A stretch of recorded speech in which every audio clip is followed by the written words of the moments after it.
Bonjour à tous. Donc c'est vraiment encore un privilège de pouvoir porter la parole de Dieu. Je veux juste vraiment remercier le Seigneur pour cela, le temps que la technique se met juste en place.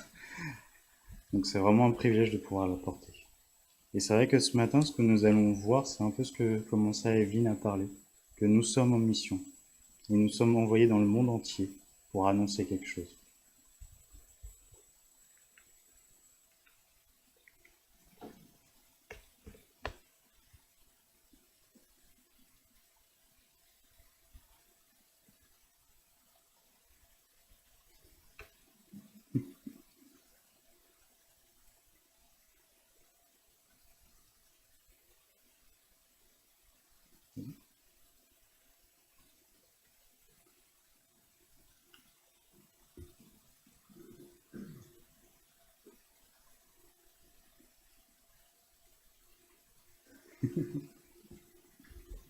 C'est les aléas du direct.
Désolé. Donc voilà, nous allons voir ce matin dans le monde entier, nous sommes envoyés en mission. Pour introduire ce moment, j'aimerais vous poser une question. Savez-vous combien nous sommes sur Terre? Allez-y. Vous avez un chiffre? On est pas mal, quelques milliards. Est-ce qu'on peut être plus précis? Un tout petit peu plus?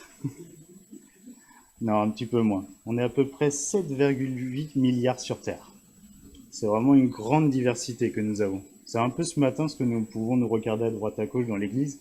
Nous avons une grande diversité de personnes. Nous sommes de différentes origines.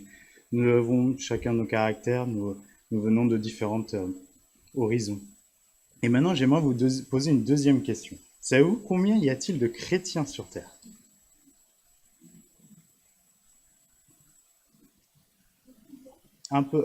Beaucoup moins. Non, on est dans les 1,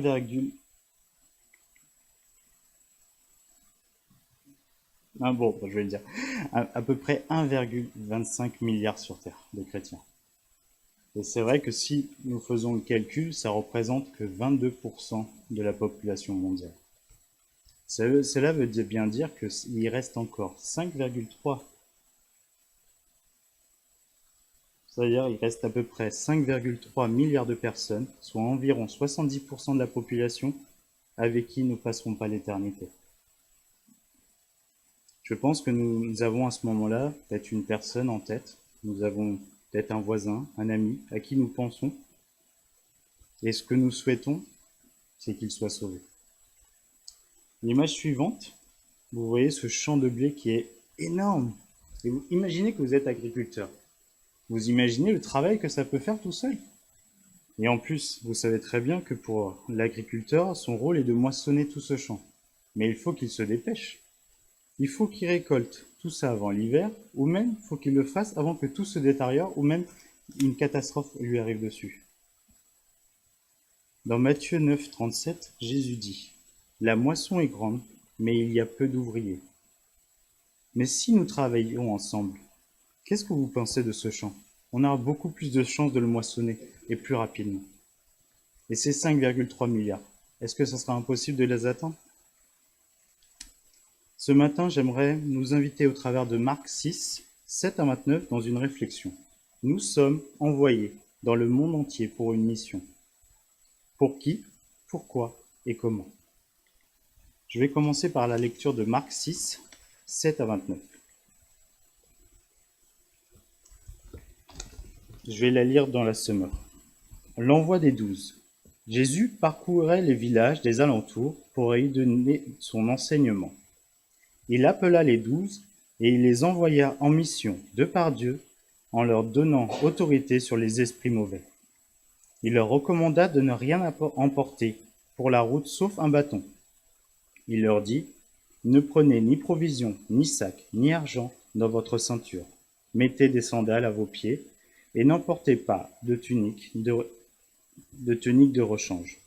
Là où l'on vous accueillera dans une maison, restez-y jusqu'à votre départ. Et si, dans une ville, on ne veut ni vous recevoir, ni vous écouter, partez de là en secouant la poussière de vos sandales.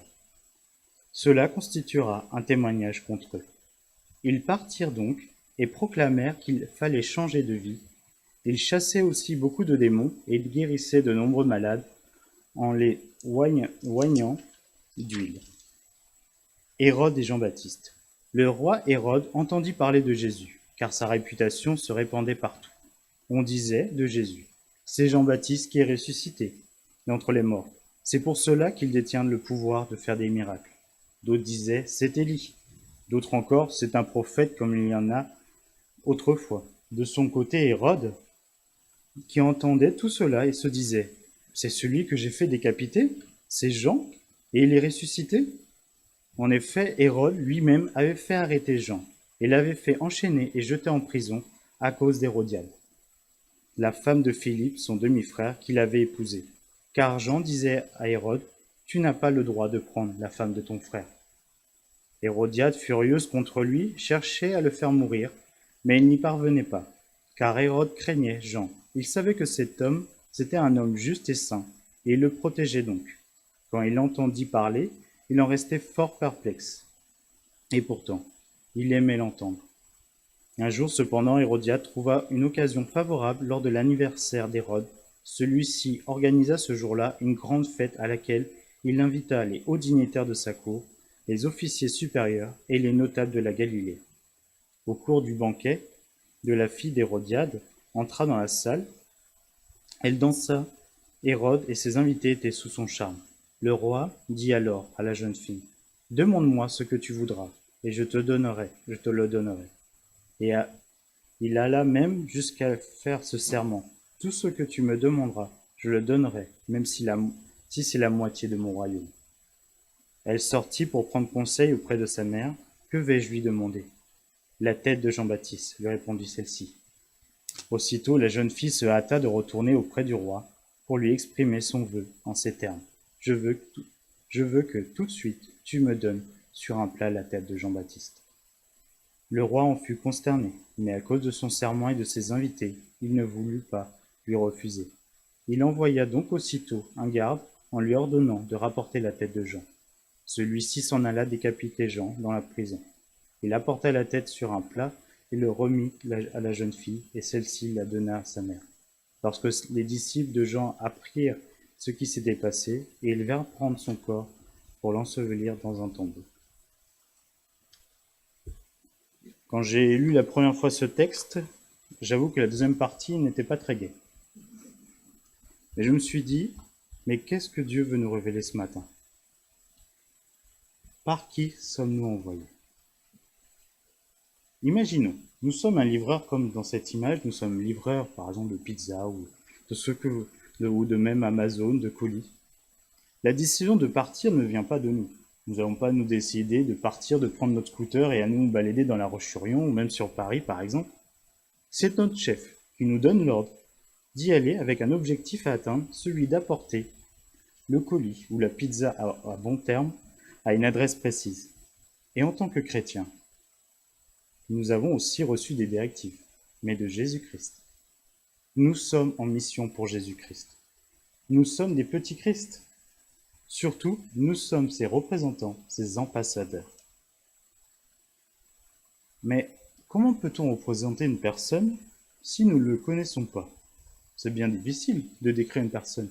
Nous donnons un nom par hasard, et nous disons juste Jésus-Christ. Mais si nous ne savons pas c'est qui?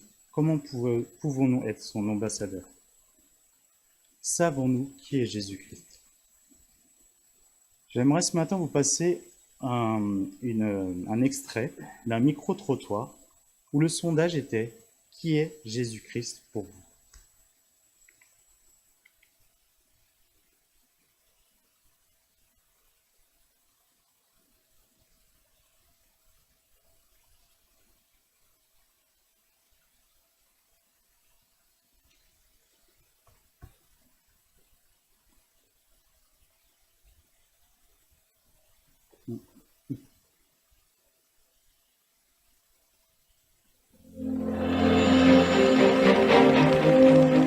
Qui est Jésus-Christ pour vous? Qui est Jésus-Christ pour vous?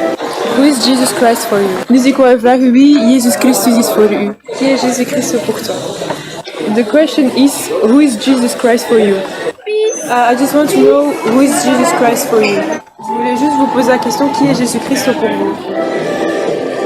Super question. Qui est Jésus-Christ pour moi?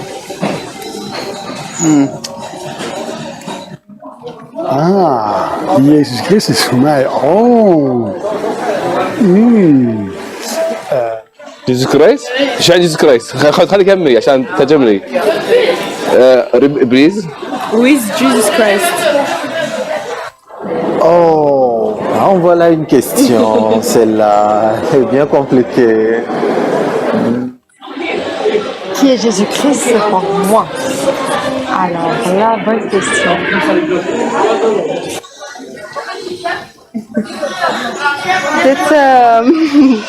Dit moeilijke question.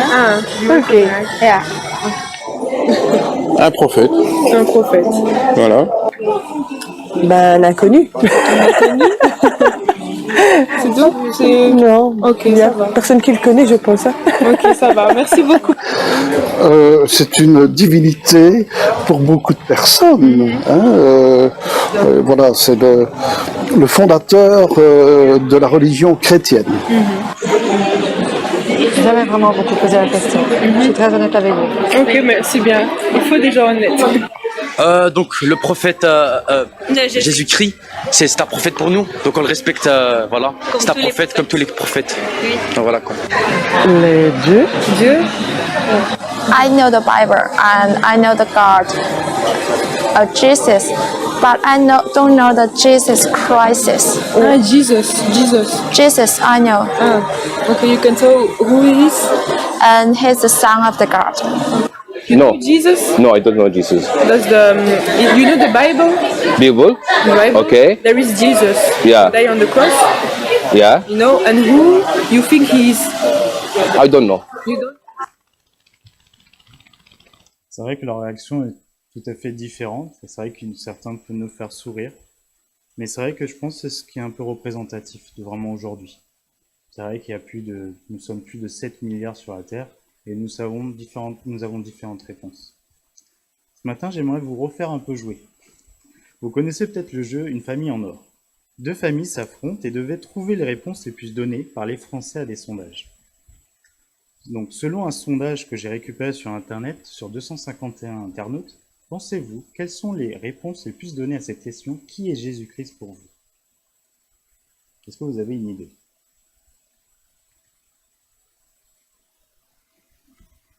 Oui, donc on avait prophète, on avait entendu différentes réponses. Voici un peu le résultat. Nous avons quand même à 40%, ce qui est quand même assez positif, qu'il est le Fils de Dieu. Avec 18% un prophète et 14% un homme qui a existé dans l'histoire. Et bien d'autres réponses que j'ai rajoutées, que j'ai un peu listées comme ça, on avait aussi autre, on ne sait pas. Dieu lui-même, notre Rédempteur, un promoteur de beaux jours, notre juge. Il est vrai que nous avons vu dans Marc que des foules énormes s'attroupaient autour de lui, de Jésus, pour l'écouter. Mais beaucoup peut-être ne le connaissaient pas encore. Et les gens parlaient de lui et répandaient différentes informations comme nous avons pu voir dans le micro-trottoir. Et si Oups, Gossip pouvait exister à cette époque, ou même maintenant on aurait pu avoir comme première page Jésus-Christ, un faiseur de miracles, qui est-il? Voyons un peu ce qu'en dit un peu aujourd'hui Marc. de Jésus. Et différentes personnes le décrivent comme Jean-Baptiste ressuscité, parce qu'il serait comme le précurseur de Jésus-Christ, ou même Hérode le met en avant, disant que c'est même celui qui l'a décapité. D'autres pensent que c'est Élie, c'est un envoyé de Dieu par rapport à l'Ancien Testament.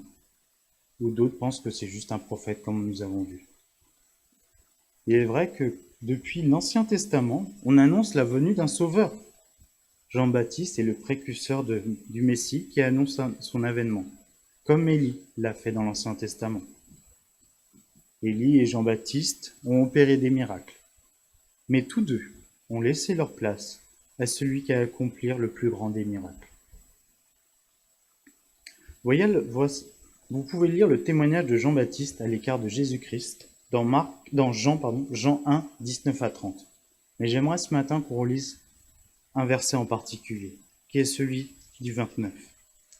Jean aperçut Jésus, qui se dirigeait vers lui. Alors il s'écria, « Voici l'agneau de Dieu, celui qui enlève le péché du monde. » Jésus-Christ est le sauveur du monde. Il est mort et ressuscité à la croix pour nous ôter le péché, pour que nous soyons libérés. C'est quand même l'acte le plus fort. Il n'a pas hésité à mourir pour nous. Et c'est vrai que un peu plus tard, Jésus va même reoser, mais avec ses disciples, alors que ses disciples sont tous les jours avec lui. Il va leur poser la même question dans Marc 8, 27 à 33. Et vous, qui dites-vous que je suis? Et Pierre répond, tu es le Messie. Et je nous pose la même question ce matin. Qui est Jésus-Christ pour nous? Et je l'espère bien, nous avons tous la même réponse. Mais nous ne l'annonçons pas de la même façon au travers de nos témoignages. En effet, Jésus-Christ vient à notre compte de différentes façons. Je sais pas pour vous, mais j'aime trop entendre les témoignages pour ceux qui vont se baptiser. Nous voyons que Dieu sait où il faut aller chercher, quand, les personnes. Il est avec nous et il agit pour chacun d'entre nous dans nos vies. Et nous avons besoin de le connaître pour pouvoir être son ambassadeur. L'étude de la parole de Dieu, la Bible, est bien primordiale pour le savoir. La Bible est comme le manuel qui explique comment fonctionne le produit que nous venons d'acheter par exemple, ou les instructions à suivre pour monter un meuble. Vous connaissez la difficulté. Imaginons cette fois-ci que nous sommes vendeurs. On nous demande de vendre un produit. Mais si nous ne connaissons pas ce produit, nous pouvons dire tout et n'importe quoi, mais nous n'arriverons pas à le mettre en avant et à faire comprendre aux clients pourquoi il faut acheter ce produit. Et je pense que ça peut être très difficile comme expérience. Nous sommes ses porte-paroles, et il nous envoie où nous sommes, où Dieu nous a placés pour le représenter. Mais pourquoi sommes-nous envoyés? Dans Marc, et comme pour nous, Jésus explique leur départ et notre départ aussi, et notre mission.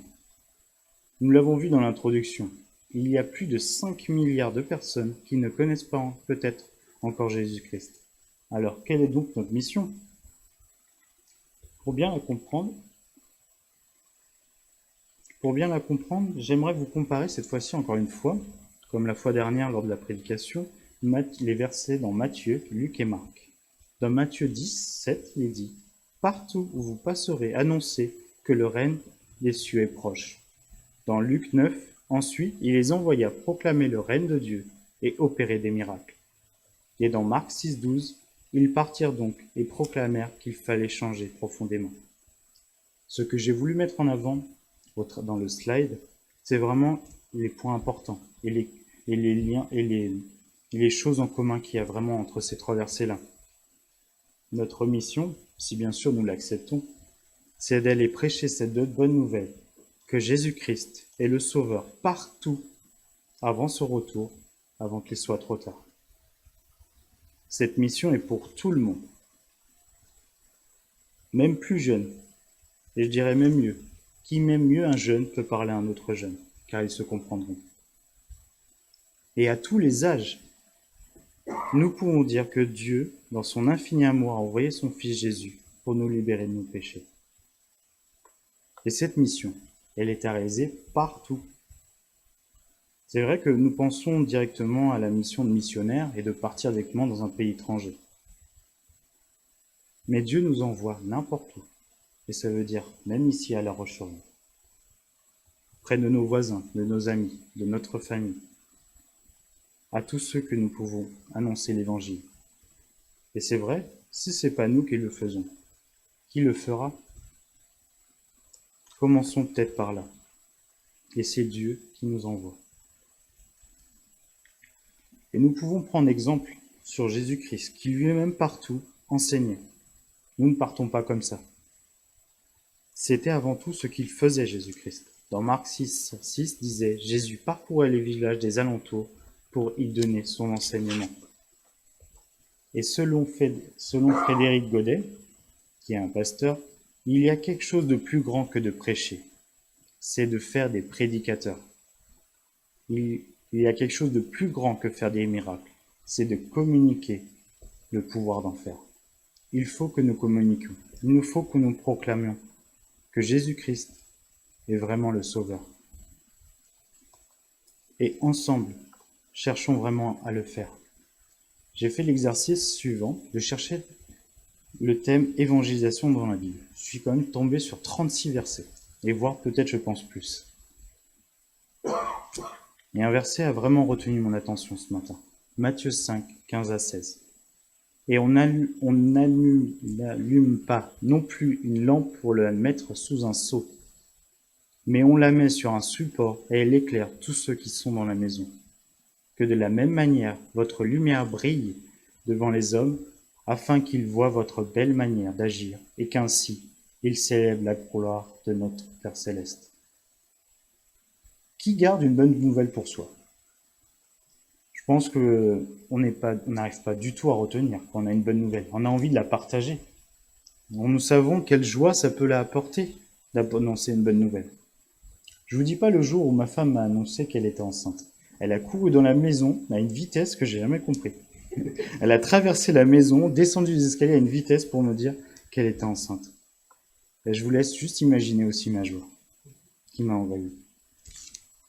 Cette lumière, partageons-la. Nous savons ce qu'elle apporte à celui qui accepte. Un cadeau exceptionnel, gratuit et sans limite de temps. La vie éternelle. Et c'est bien, en plus c'est bientôt Noël. J'aimerais vous partager une autre image.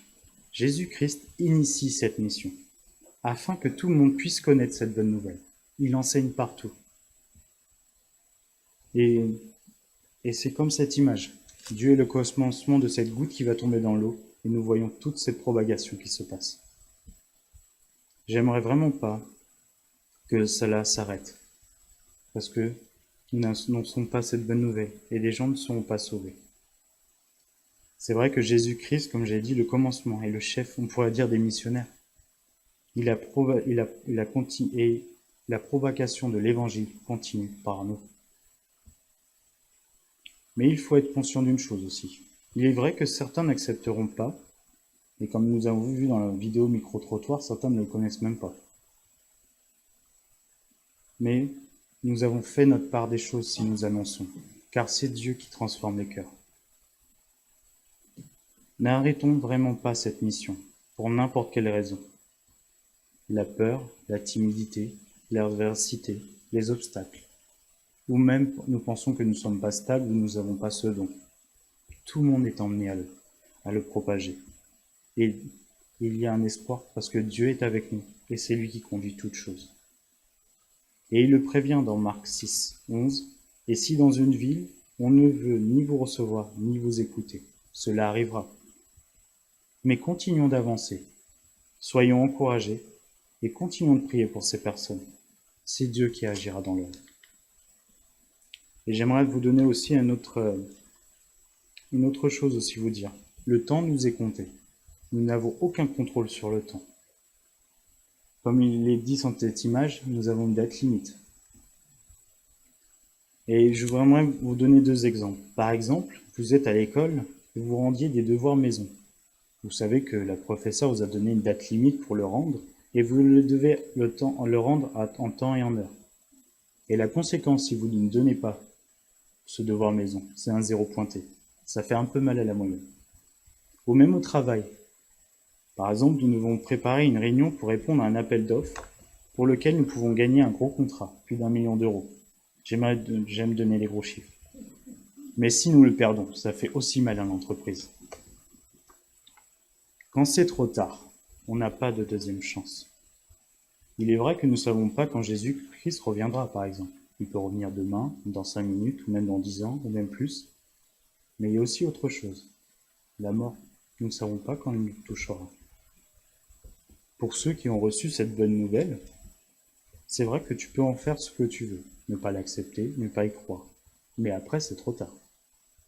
Et pour nous qui l'avons accepté, nous aimerons peut-être que notre prochain soit aussi sauvé.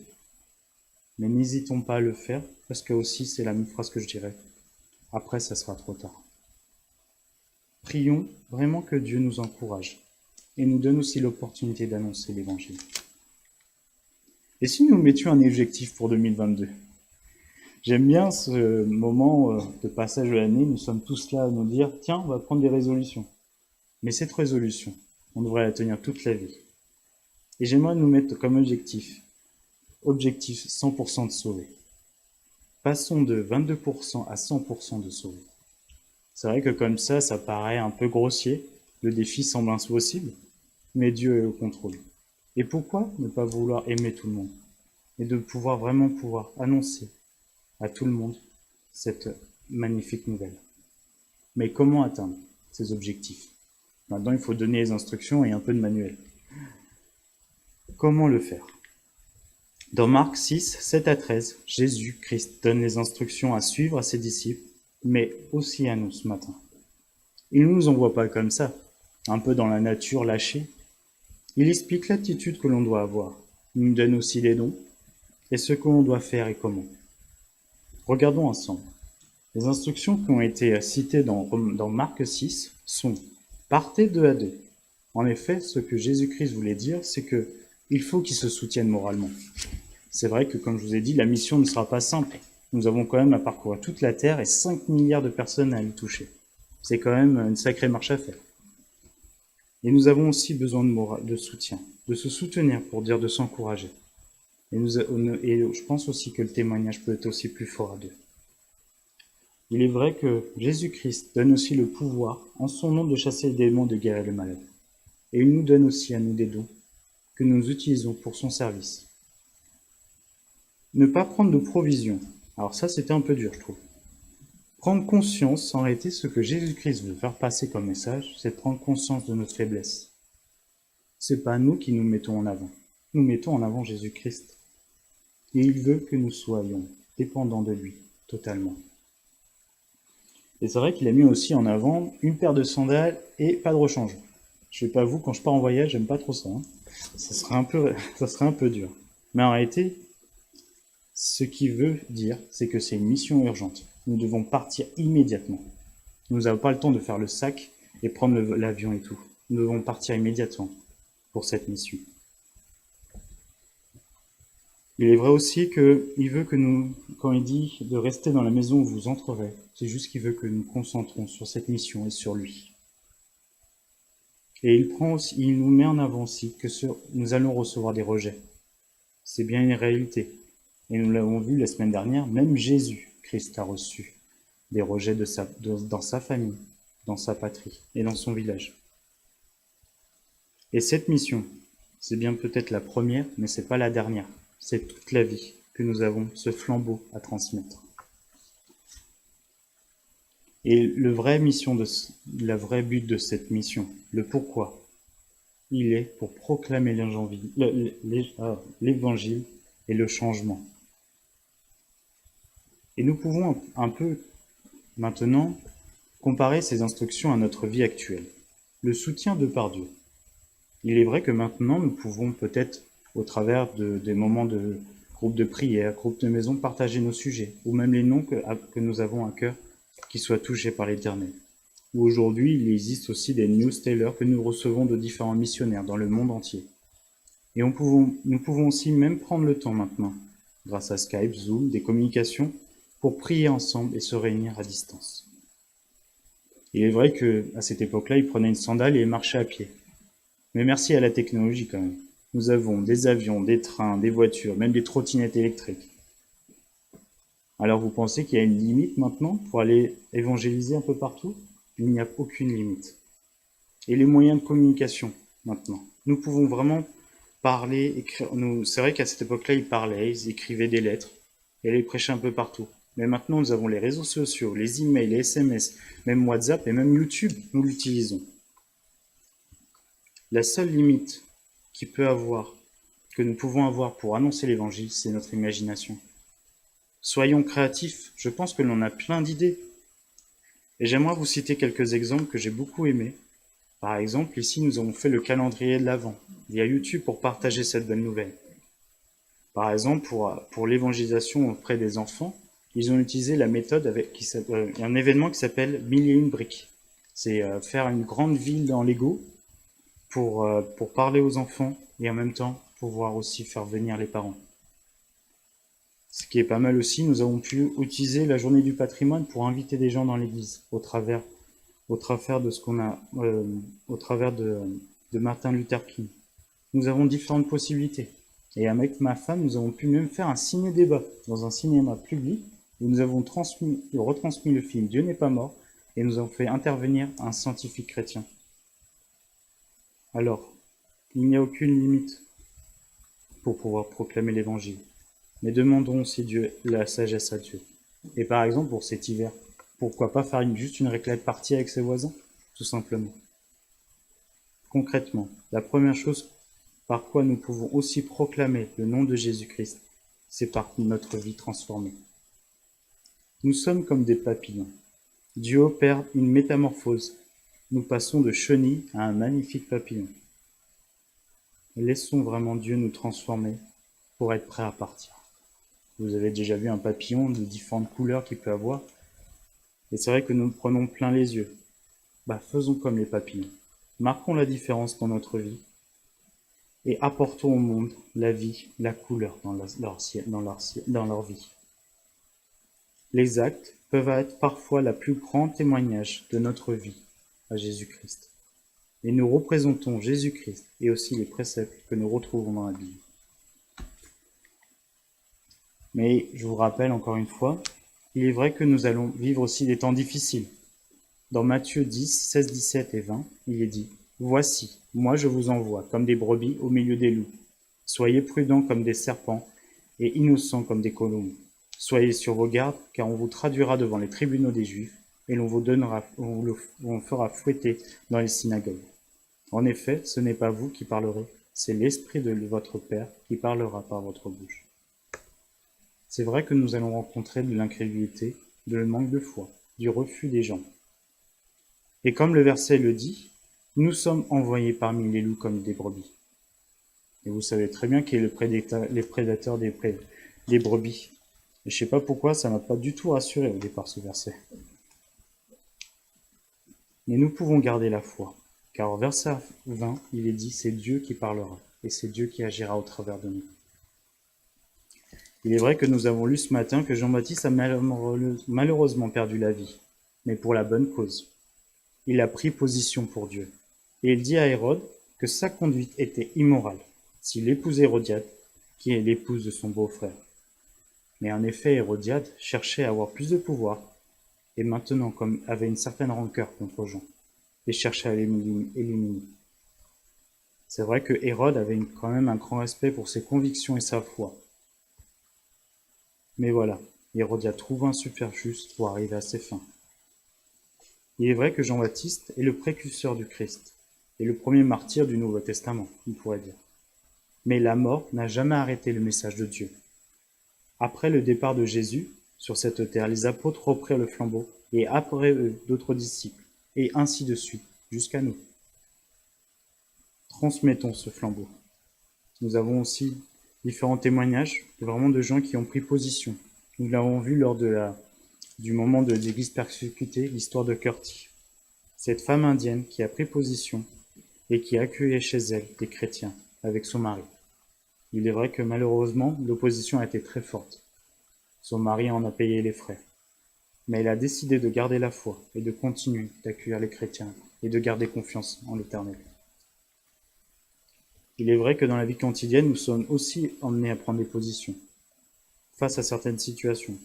Prenons par exemple, votre employeur vous dit « Pas de problème, le dimanche matin, comme tu es chrétien, tu pourras ne pas travailler. » Mais voilà ce qui se passe, malheureusement, votre employeur vous demande de travailler le dimanche matin. Que ferions-nous?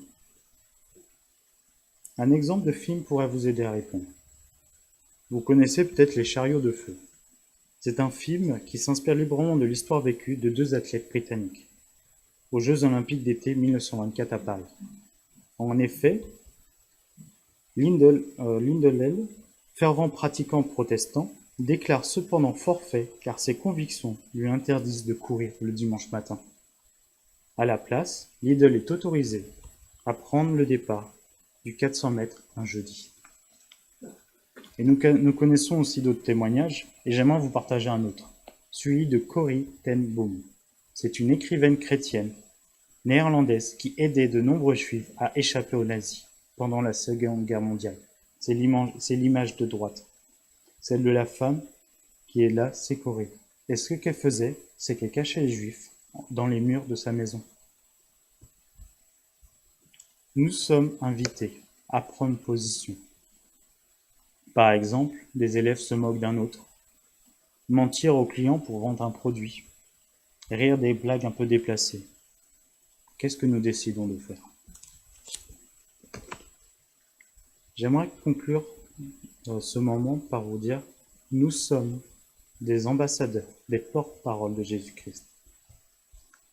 Connaissons-nous le assez? Connaissons-nous ce message d'amour et pour l'annoncer? Prenons vraiment le temps de l'étudier. Et ne nous retournons pas. Prenons le mégaphone et crions sur tous les toits quel Dieu merveilleux qu'il est et que Jésus-Christ est le sauveur du monde. Une bonne nouvelle, ça se partage. Prions aussi que Dieu nous donne cette occasion et surtout le courage. Parce que c'est vrai que ça peut être difficile.